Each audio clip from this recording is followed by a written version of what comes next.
ఇవి కాకుండా ఆ రోజు ఈ లెక్కలో చెప్పని ఏంటి అధ్యక్ష అంటే వీళ్ళు పనులు చేయించుకొని బకాయిలు పెట్టి అంటే ఇప్పుడు సర్పంచులు ధర్నాలు చేస్తారు ఆ సర్పంచులకు ఎన్నికలలో వాళ్ళని ఉపయోగించుకుందామని వాళ్ళకి శాంక్షన్స్ ఇచ్చి వాళ్ళతో పనులు చేయించి వాళ్ళ బిల్లులు ఇవ్వకుండా పెండింగ్ పెట్టినాయి హాస్టల్స్లలో SC ST BC minority welfare హాస్టల్స్లో పిల్లలకు బకాయిలు పెట్టినాయి అదేవిధంగా ఫీజు రియంబర్స్మెంట్లు బకాయిలు పెట్టినాయి అదేవిధంగా రాజీవ్ ఆరోగ్యశ్రీలో పేదల వైద్యానికి బకాయిలు పెట్టినాయి ముఖ్యమంత్రి రిలీఫ్ ఫండ్ నుంచి రిలీజ్ చేయకుండా పెట్టిన బకాయిలు ఇవే కాకుండా వాళ్ళు కమిషన్లు కొట్టేసి ఒప్పందాలు చేసి వదిలేసిపోయిన కాళేశ్వరం పాలమూరు రకరకాల సాగునీటి ప్రాజెక్టులు అదేవిధంగా టిమ్స్ నిమ్స్ హాస్పిటళ్ళు కట్టడానికి తీసుకొచ్చిన ఆ కాంట్రాక్టర్ల బకాయిలు ఇవన్నీ లెక్క కలిపితే 40,154 కోట్ల రూపాయలు కాంట్రాక్టర్ల బకాయిలు కూడా మాకు ఇచ్చారు అధ్యక్ష టోటల్ కలిపితే 7,11,911 కోట్ల రూపాయలు 7 డిసెంబరు 2023 నాడు మాకు ఇది ఇచ్చిపోయినారు అధ్యక్ష మాజీ ఆర్థిక మంత్రి ఒక వాదన ఏంది ఉమ్మడి రాష్ట్రంలో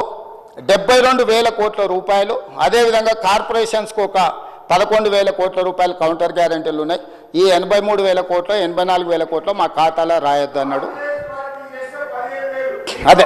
చెప్తా అది కూడా చెప్తా అది కూడా చెప్తా అధ్యక్ష అట్లాంటి మాట్లాడతారనే వాటిని కూడా తీసుకొని వచ్చిన అధ్యక్ష ఇంకా కూడా అబద్ధాలు చెప్పాలని ఎందుకు ప్రయత్నం చేస్తున్నాడో నాకు అర్థమైతలేదు సో అధ్యక్ష మేమేమన్నాము మేము అధికారంలోకి వచ్చే నాటికి ఉమ్మడి రాష్ట్రంలో దాదాపుగా 58 సంవత్సరాలు 15-16 మంది ముఖ్యమంత్రులు ఇంతకుముందు మా జూపల్లి గారు చెప్పినట్టు వాళ్ళందరూ కలిసి 60 సంవత్సరాలు దాదాపుగా పరిపాలన చేసి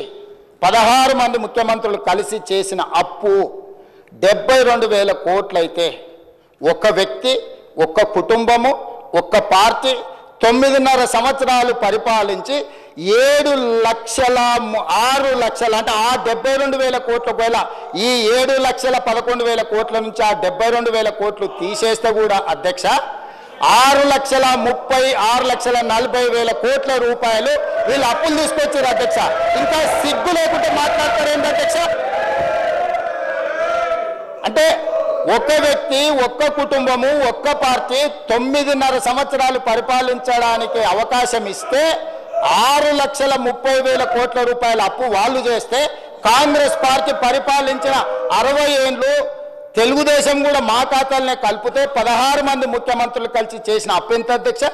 72,000 కోట్లు 72,000 కోట్ల అప్పుల్లో మేము నిర్మించిన నిర్మాణాలు ఏంటి అధ్యక్ష నాగార్జున సాగరు శ్రీశైలము భీమా నెట్టంపాడు కోయిల్ సాగరు కల్వకుర్తి శ్రీరామ్ సాగరు జూరాల దేవాదుల ఎత్తిపోతల అదేవిధంగా ఎల్లంపల్లి శ్రీపాద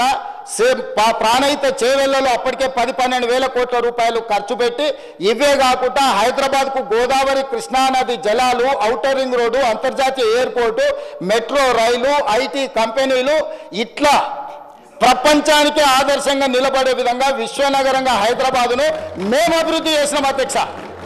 ఆ అభివృద్ధితో ఈరోజు ధనిక రాష్ట్రంగా ఎట్లా మారింది అధ్యక్ష ఆనాడు 16 మంది ముఖ్యమంత్రులు నిబద్ధతతో చాలా బాధ్యతతో చాలా జాగ్రత్తగా రోసయ్య గారు 15-16 సార్లు ఆర్థిక మంత్రిగా బడ్జెట్ ప్రవేశపెట్టి రూపాయి లెక్క కట్టి గల్లపెట్టెను భద్రంగా దాచిండు కాబట్టి మిగులు రాష్ట్రంగా మీకు అప్పచెప్తే మిగులు రాష్ట్రాన్ని దివాలా రాష్ట్రంగా దీపించింది మీరు మౌనంగానే ఉండకుండా మళ్ళీ ఎగబడి ఎదురుదాడి చేస్తున్నారు అధ్యక్ష మీరే ఆలోచన చేయండి అధ్యక్ష దాదాపుగా ఒక 56 నుంచి 2014 వరకు లెక్కేసుకుంటే ఒక 58 ఏళ్ళు అంతకంటే ముందు లెక్కేస్తే కూడా 60 సంవత్సరాల పైగా 16 మంది ముఖ్యమంత్రులు ఈ ఉమ్మడి రాష్ట్రము లేకపోతే హైదరాబాద్ రాష్ట్రం కలిపితే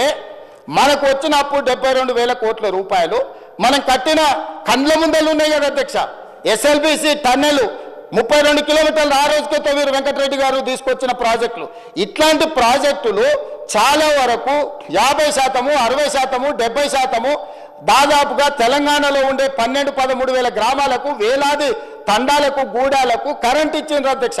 రోడ్లు వేసిండ్రు అధ్యక్ష తాగునీళ్ళు ఇచ్చిండ్రు అధ్యక్ష ప్రతి ఊర్లో బడి కట్టిండ్రు అధ్యక్ష ప్రతి ఊర్లో గుడి కట్టిరు ప్రతి ఊర్లో తలెత్తితే కనిపించే నీళ్ళ ట్యాంకు ఆనాడు మేము కట్టినాం అధ్యక్ష ఏ గ్రామానికైనా రోడ్డు అయినా గుడి అయినా బడి అయినా తాగడానికి నీళ్ళైనా నీళ్ళ ట్యాంక్ అయినా ఏ కరెంట్ అయినా ఏదైనా ఆ 60 ఏళ్లలో మేము ఇచ్చి మేము మీకు అప్పచెప్పిన రాష్ట్రము 72,000 కోట్ల రూపాయలు అప్పు అయితే